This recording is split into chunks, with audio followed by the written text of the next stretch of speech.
কেন ভালোবাসা যদি থাকে, সৎ সাহস যদি থাকে, দূরত্ব কোনো ব্যাপার না। কথা বলেন ঠিক? আমার এই সমস্ত বিষয়াদি যারা অপপ্রচার করে কান দিবেন না, কারণ একজন মানুষ এখান থেকে হোক সে অন্য জেলার নির্বাচন করতে পারে, এটা তার সাংবিধানিক অধিকার। কথা বলেন ঠিক কিনা? এগুলো আপনারা সবই জানেন, ব্যাখ্যা বিশ্লেষণ দরকার নাই। আপনারা সবাই আমার জন্য দোয়া করবেন, আমিও আপনাদের জন্য দোয়া করি। ইনশাল্লাহ আজকে যেভাবে স্বতঃস্ফূর্ত বসেছেন, আল্লাহ পাক যেন আমাদের সকলকে যেন দেশের তরে সার্বভৌমত্ব সুরক্ষায় এবং ধর্ম সুরক্ষায় যেন কাজ করার তৌফিক দান করে।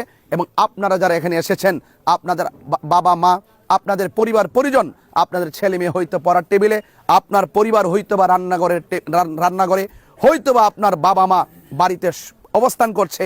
আমার পক্ষ থেকে আমার দোয়াটুকুন, আমার সালামটুকুন তাদের কাছে পৌঁছাবেন। আমার জন্য দোয়া করতে বলবেন। আপনারা ভালো থাকলেই সমাজ ভালো থাকবে। আমরা সবাই শান্তি চাই, সম্প্রীতি চাই। যেই দেশে হিন্দু খ্রিস্টান বৌদ্ধ মুসলমান, হিন্দু মন্দিরে যাবে, মুসলমান মসজিদে যাবে, খ্রিস্টান গির্জা যাবে, বৌদ্ধ পেগোড়ায় যাবে, যার যার ধর্ম স্বাধীনভাবে পালন করবে।